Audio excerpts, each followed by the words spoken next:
नमस्कार, मी धनश्री शिंदे. राजमुद्रा news live मध्ये आपले स्वागत.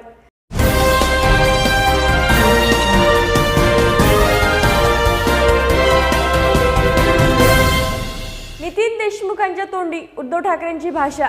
फडणवीसाचं नाव घेत टीकास्त्र डागलं. देवेंद्रजीचे कार्यकर्ते ते आता भारतीय जनता पार्टीचे. गोपालपूर म्हणजे सगळ्या जिल्ह्याचे जिल्हा प्रमुख आहेत. राजकीय स्पर्धेत प्रत्येक भारतीय जनता पार्टीचा व्यक्ती राजकीय स्पर्धेतच येऊ शकते. पहिल्या कंप्लेंटरची कॉपी आहे. दुसरी पहिला कंप्लेंटर 27/6 तक्रार करते आणि 20/6 अपात्रता प्रस्ताव ह्या संदर्भात पाहते. आम्ही ह्या जिल्हाधिकाऱ्यांना सुद्धा उद्या भेटण्यासाठी जाणार आहोत की आपल्या जिल्ह्यामध्ये शेतकऱ्याचे रस्त्याच्या संदर्भात किती केसेस प्रलंबित आहेत, किती दिवस झाले. एकीकडे एका शिवसेनेच्या पदाधिकाऱ्याच्या संदर्भात कोणत्याही शेतकऱ्याची तक्रार नसताना शेत रस्त्याच्या संदर्भात शेतकऱ्यांची तक्रार पाहिजे की आमचा जाण्या येण्याचा रस्ता अडवतो. राजकीय व्यक्तींची नव्हे, शेतकऱ्यांची पाहिजे. त्या गावातलं कोणी राजकीय व्यक्ती म्हणजे भारतीय जनता पार्टीनं पुढे केलेले लोक. आता माझ्या बाबतीत एंटी करप्शनची माझी एंटी करप्शनची तक्रार होती. यांचं षडयंत्र होतं. अजूनही मला समजलं नाही कोणी तक्रार केली तर.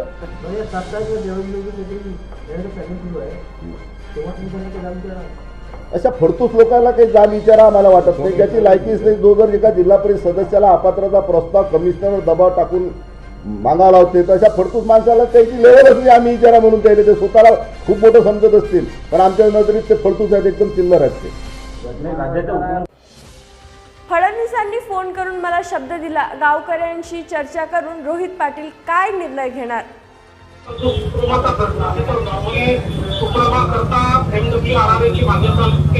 आणि आता आपण बघितलं असतं तर ॲव्हरेज 3 महिने सुप्रमाला लागतात, पण आपण एका महिन्याच्या आत सुप्रमा एसी घेऊ आणि कुठल्याही परिस्थितीत सुप्रमा घेऊन त्याचं काम सुरू करू. त्याच्यामुळे मला असं वाटतं की आपला प्रश्न जो आहे तो आपण त्या ठिकाणी सोडवत आहोत. तशा प्रकारचं पत्र देखील सरकारच्या वतीनं तुम्हाला आम्ही देतो आहोत की आम्ही एका महिन्याच्या आत त्याची सुप्रमा करू. त्यामुळे माननीय सुमनताईंना विनंती करतो की ताईंनी आता हे उपोषण परत घ्यावं. आम्ही पत्र आपल्याला पाठवतो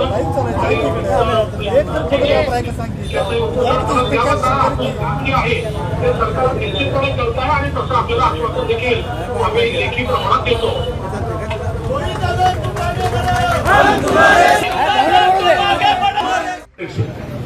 आव्हानचाच कार्यकर्ता, आव्हानच्या बरोबर मी काम केलंय.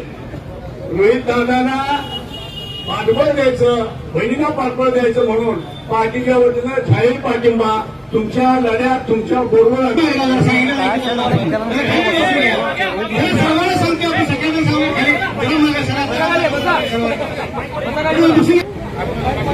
स्टेजवरची बिनकामाची स्टेजवर आहेत ना, तुम्ही खाली या.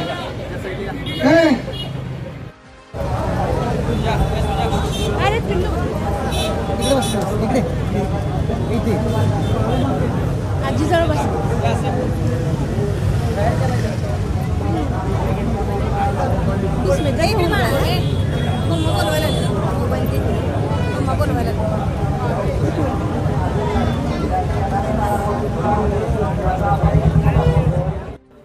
नांदेडच्या रुग्णालयात मृत्यू.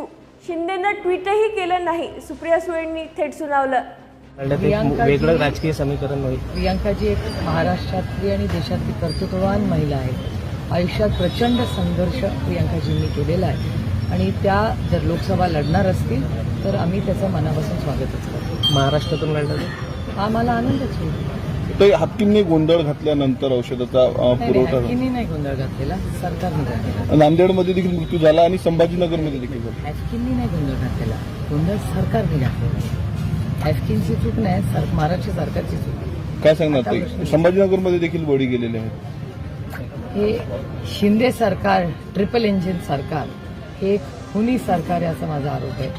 स्वतःचं काम हे तुम्ही बघताय की 1-1.25 वर्ष ज्या पद्धतीने उद्धवजींचं सरकार त्यांनी पाडलं, ईडी, CBI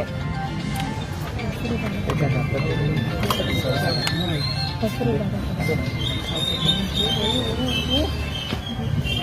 गेले 1.25 वर्ष इन्कम टॅक्स, सीबीआय, ईडीचा गैरवापर करून अतिशय कोविडमध्ये उत्तम काम करणारं उद्धवजींचं सरकार, त्याला पाडण्याचं पाप हे भारतीय जनता पक्षाने केलेलं आहे. साम दाम दंडभेद हे मला देवेंद्रजींचे शब्द अजूनही आठवतात. इलेक्शन काही करा पण जिंका. त्याचं एक अजून एक उदाहरण म्हणजे महाराष्ट्रात गेल्या 1.5 वर्षापूर्वी झालेली गोष्ट आणि नंतर 3 महिन्यापूर्वी झालेली गोष्ट. आणि गेल्या 3 महिन्यात त्यांचं ट्रिपल इंजिन सरकार आल्यापासून कुठली चांगली कामं झाली ती कोणीतरी मला सांगावं. आणि हा जो बळी झालेला आहे त्याला पूर्णपणे जबाबदार महाराष्ट्र सरकार आहे.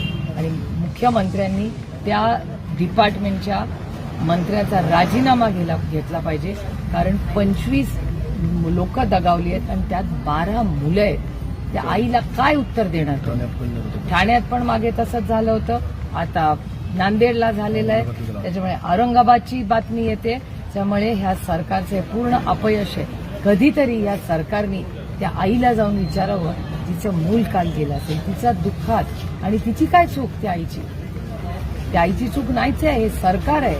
मला विचाराल तर तातडीने महाराष्ट्राच्या मुख्यमंत्र्यांनी त्या मंत्र्याचा राजीनामा घेतला पाहिजे आणि आजच तातडीने त्यांनी प्रशासनाची मीटिंग घेतली पाहिजे. आज सकाळचं मला माहिती नाही, पण काल रात्री 12 वाजेपर्यंत ना मुख्यमंत्री ना दोन्ही उपमुख्यमंत्री कोणीही ट्विट करून त्यांचं ह्याच्याबद्दल मतही मांडलं नाही. आज सकाळी आणि मला असं वाटतं महाराष्ट्र सरकारवर आपण सगळ्यांनी मिळून गुन्हा दाखल केला पाहिजे.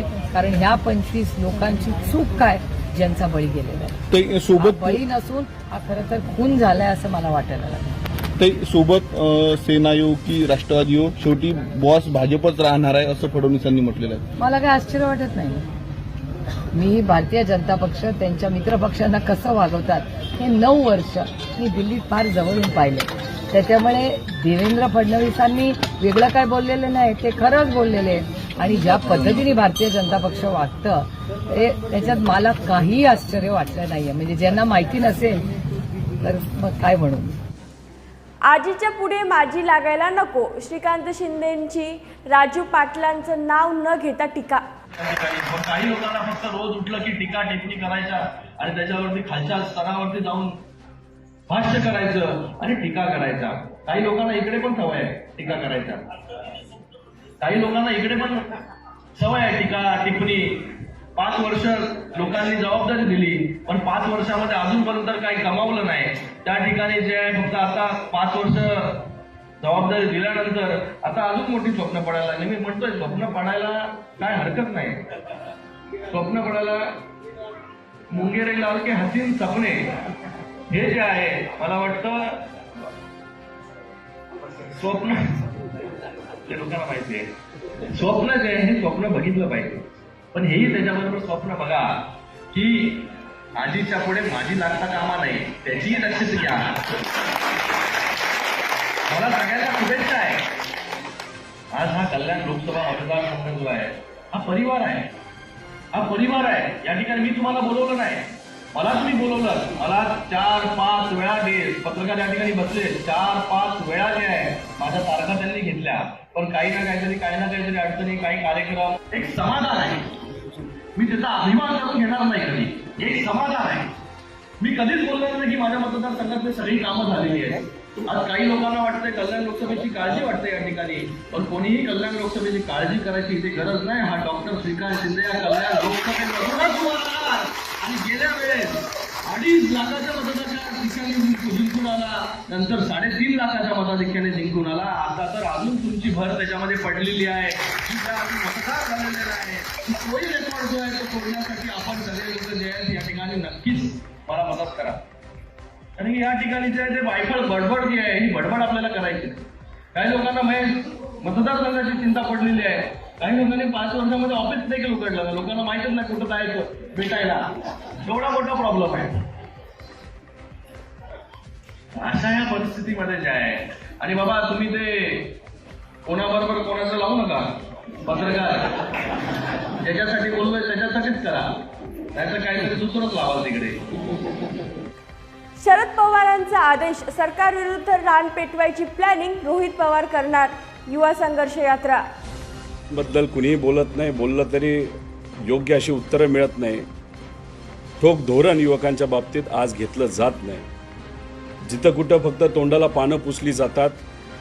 आज आमच्या सर्वांची 60% जास्त लोकसंख्या असून तरीसुद्धा आमचे प्रश्न कुणीही मांडत नाही, मांडले तरी त्याला योग्य असं उत्तर मिळत नाही. अशा परिस्थितीमध्ये आम्ही काय केलं पाहिजे असा प्रश्न जेव्हा आदरणीय पवार साहेबांना विचारला तेव्हा साहेबांनी एकच सांगितलं की ही खतखत माझ्या कानावर सुद्धा आलेली आहे, लोकांनी मला सांगितलेली आहे. आणि मी जेव्हा लोकात जातो तेव्हा तिथे असणारे लोक आमच्याशी जेव्हा चर्चा करतात, जिथं कुठं मी जातो तिथं मोठ्या प्रमाणात युवा मला स्वागत करण्यासाठी येत असतात. मला सुद्धा ही गोष्ट जाणवते. पण युवा म्हणून फक्त या गोष्टी तुम्हाला जाणून चालणार नाही, त्यासाठी तुम्हाला काहीतरी करावं लागेल. मग काय करता येईल याचा विचार केल्यानंतर साहेबांशी बोलत असताना मग आम्ही युवकांशी संपर्क साधण्याची एखादी यात्रा असं काय केलं तर चालेल का? तर साहेबांनी फक्त एवढंच सांगितलं, जे मनाला योग्य वाटतं आणि जे प्रामाणिक आहे ते त्या ठिकाणी तुम्ही करा. मग साहेबांशी ही चर्चा झाल्यानंतर घरी गेलो, पत्नीशी बोललो, मुलांशी परत बोललो. तुम्ही म्हणत असाल की लहान मुलांशी काय बोलतो, शेवटी बाप आहे. मुलांना विश्वासात घेण्याची जबाबदारी ही आपल्या सर्वांची असते. आणि त्यांना सांगितलं की मला रोहित पवार म्हणून नाही, पण एक युवा म्हणून कुठंतरी वाटतं की युवांशी संपर्क साधण्यासाठी एक यात्रा आपण काढावी. आणि ती यात्रा काढत असताना ही युवा संघर्ष यात्रा, ही यात्रा काढण्याचा विचार हा आम्ही सर्वांनी मिळून केलेला आहे. ही यात्रा कुठेही सायकलवर, गाडीवर, रथात अशा प्रकारची यात्रा नाही.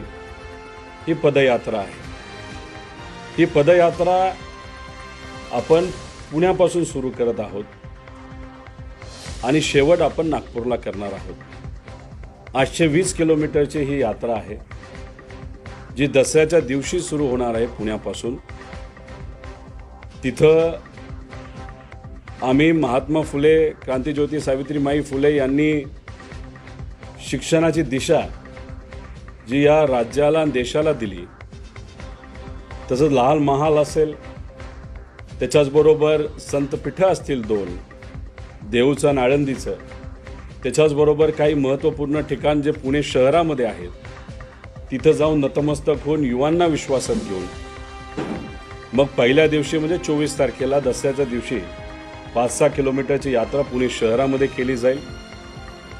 तिथून गाडीली आम्ही शिरूर तालुक्यामध्ये तुळापूर या ठिकाणी जाऊन छत्रपती संभाजीराजांच्या समाधीसमोर नतमस्तक होऊन दुसऱ्या दिवशीपासून म्हणजे 25 तारखेपासून यात्राची सुरुवात ही तिथून होणार आहे.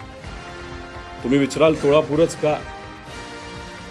की ज्या महापुरुषाने महाराष्ट्र धर्म टिकवण्यासाठी, रयतेचं राज्य टिकवण्यासाठी स्वतःच्या जीवाची पर्वा नाही केली, ज्यांचे रक्तांचे अंश अजून त्या भागामध्ये अजूनही असतील, त्या त्यागाचा आणि त्या बलिदानाचं प्रेरणा घेऊन तिथून आम्ही ती सुरू करत आहोत. दिवसाला कमीत कमी 17 किलोमीटर आणि जास्तीत जास्त 23 ते 24 किलोमीटर असे यात्रेचा प्रवास असेल. 13 जिल्ह्यांमधून ही यात्रा जाईल. पण या यात्रेबद्दल जे डिटेल्स आहेत ते आपण 9 तारखेला लोकांसाठी जाहीर करणार आहोत. नांदेड रुग्णालयात मृत्यू प्रकरणी मुख्यमंत्री एकनाथ शिंदे लाईव्ह.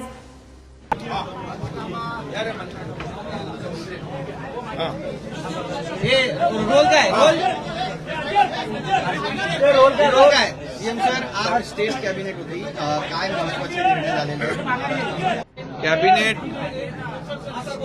कॅबिनेटची बैठक आज होती.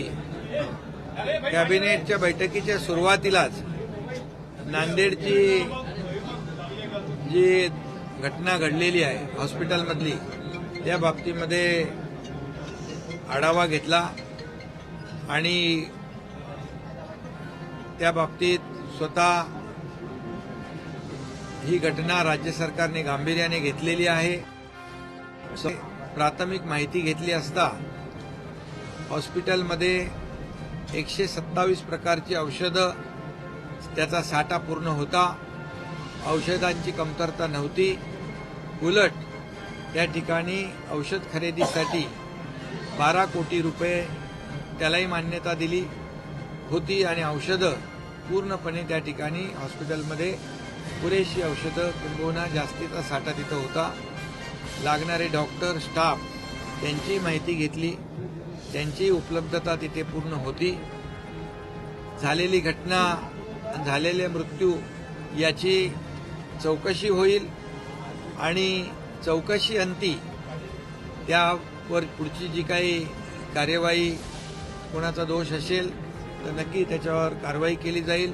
परंतु सरकारने ही बाब अतिशय गांभीर्याने घेतलेली आहे आणि म्हणून काही जी माहिती मिळाली त्याच्यामध्ये जे मृत्यू झालेले आहेत यावर मी डिटेलमध्ये इथे बोलू इच्छित नाही. परंतु काही वयोवृद्ध लोक होते, त्यांना हार्टचा, हृदयाचा त्रास होता. एक रोड ॲक्सिडेंट होता. त्याचबरोबर जी लहान बालकं होती ती प्री टर्म होती आणि वजनाने देखील कमी होती. परंतु हे सगळं जे काय आहे ते अंतिम चौकशी अंती जो अहवाल येईल त्याच्यावर नंतर अधिकृतपणे आपल्यापर्यंत माहिती दिली जाईल.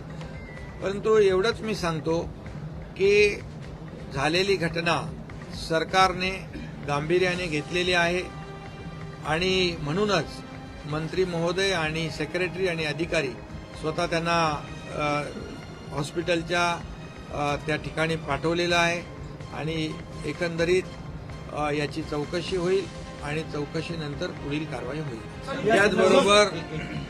त्याचबरोबर कॅबिनेटमध्ये आज 3-4 निर्णय झालेले आहेत.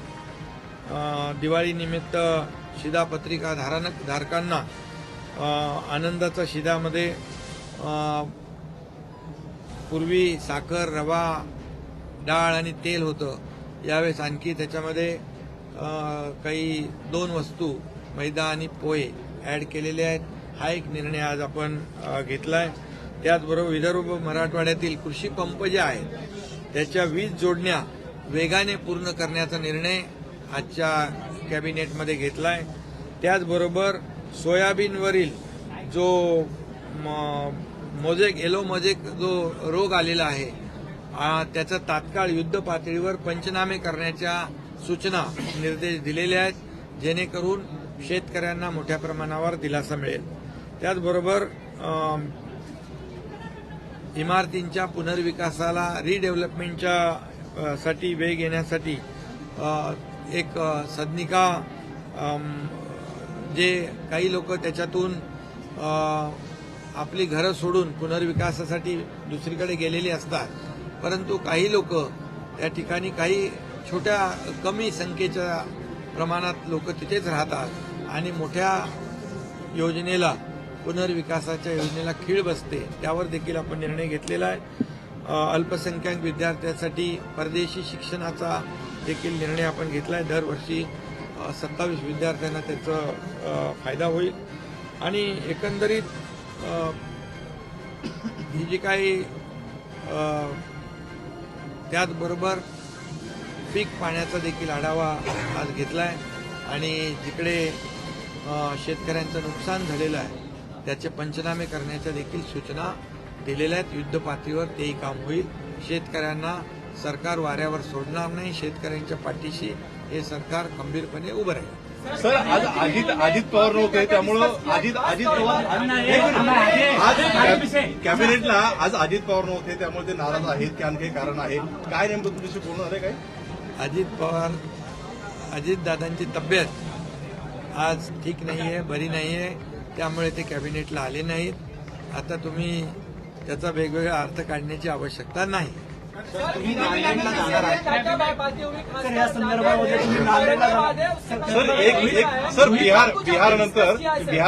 बिहारमध्ये जातीय जनगणना झाल्यानंतर महाराष्ट्रात अशा प्रकारची मागणी होती. सरकार काही जातीय निहाय जनगणना करण्यासाठी जनगणना जी बिहारमध्ये झाली, आता महाराष्ट्रामध्ये मागणी होती. बिहारच्या ज्या काही प्रक्रिया सुरू आहेत त्यावर देखील चर्चा झालेली आहे.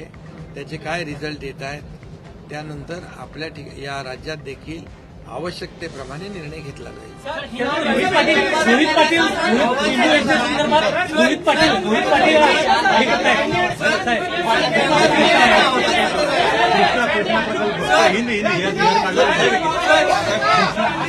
मंजूर केला 1967 पासून कृष्णा प्रकल्प आपण दिली सातारा जिल्ह्यातले मान खटाव कोरेगाव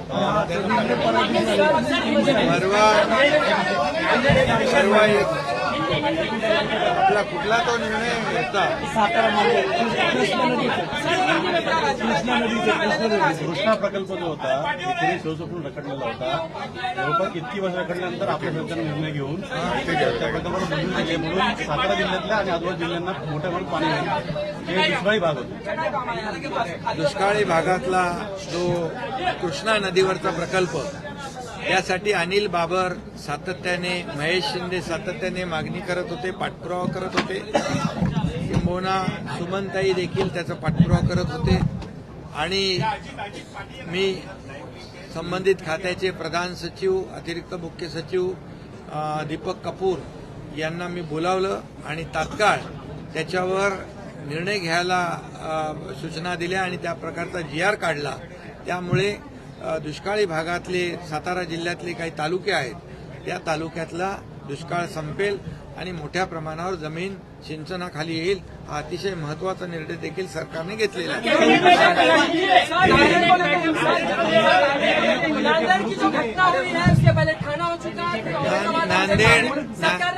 नांदेड़ की घटना सरकार ने गंभीरता से ली हुई है.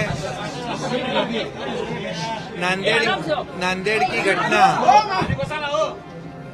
नांदेड़ हॉस्पिटल की जो दुर्घटना है सरकार ने गंभीरता से ली हुई है और सुबह ही मैंने दोनों सेक्रेटरी को बुलाया था, उनसे प्राथमिक जानकारी ली हुई है. अस्पताल में मेडिसिन बिल्कुल पूरी तरह जितना आवश्यक है उतना वहाँ पर था. डॉक्टर और स्टाफ वहाँ पर मौजूद थे. जो घटना हुई है वो दुर्भाग्यपूर्ण है. इसकी जांच होगी और कार्रवाई हो जाएगी और सरकार ने इसे गंभीरता से लिए इसलिए क्योंकि वहाँ पर हमारे जो मंत्री है और सेक्रेटरी है वहाँ पर उनको तत्काल वहाँ पर भेजा है और इसके बाद इसकी पूरी जो आवश्यक जानकारी है वो प्राप्त हो जाएगी और आवश्यक जांच होगी और उसके ऊपर आगे की कार्रवाई होगी. लेकिन सरकार ने ये दुर्घटना जो हुई है ये घटना गंभीरता से ली हुई है.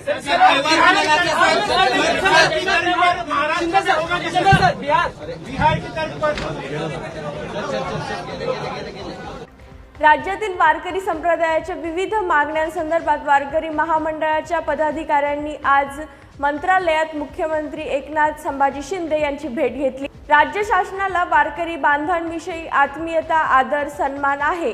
वारकऱ्यांच्या मागण्यांबाबत करावयाच्या पाठपुराव्याचे समन्वय मंत्री दादाजी भुसे करतील असे मुख्यमंत्र्यांनी यावेळी शिष्टमंडळाला सांगितले. या क्षणाची मोठी बातमी समोर येते. आज नांदेडचे वैद्यकीय शिक्षण मंत्री हसन मुश्रीफ व आरोग्य मंत्री तानाजी सावंत यांनी घटनेची जबाबदारी स्वीकारून राजीनामा द्यावा या मागणीसाठी राष्ट्रवादी युवक काँग्रेसचे नांदेड जिल्हाध्यक्ष धनंजय सूर्यवंशी व नांदेड शहर अध्यक्ष राहुल जमीदार यांनी लोकशाही मार्गाने आंदोलन सुरू केले आहे. 12 पर्यंत नांदेड शासकीय विश्रामगृहामध्ये 31 लोकांचा मृत्यू झालाय आणि ह्या मृत्यूला सर्वस्वी जबाबदार या राज्याचे आरोग्य मंत्री आणि या ठिकाणचा रुग्णालय प्रशासन आहे. आज आम्ही या ठिकाणी हा विचार आलो असता पोलिसांना पुढे करून आम्हाला या ठिकाणी डांबून ठेवण्याचं काम, हे आंदोलन दाबण्याचं काम या ठिकाणी पोलीस प्रशासन करत आहे.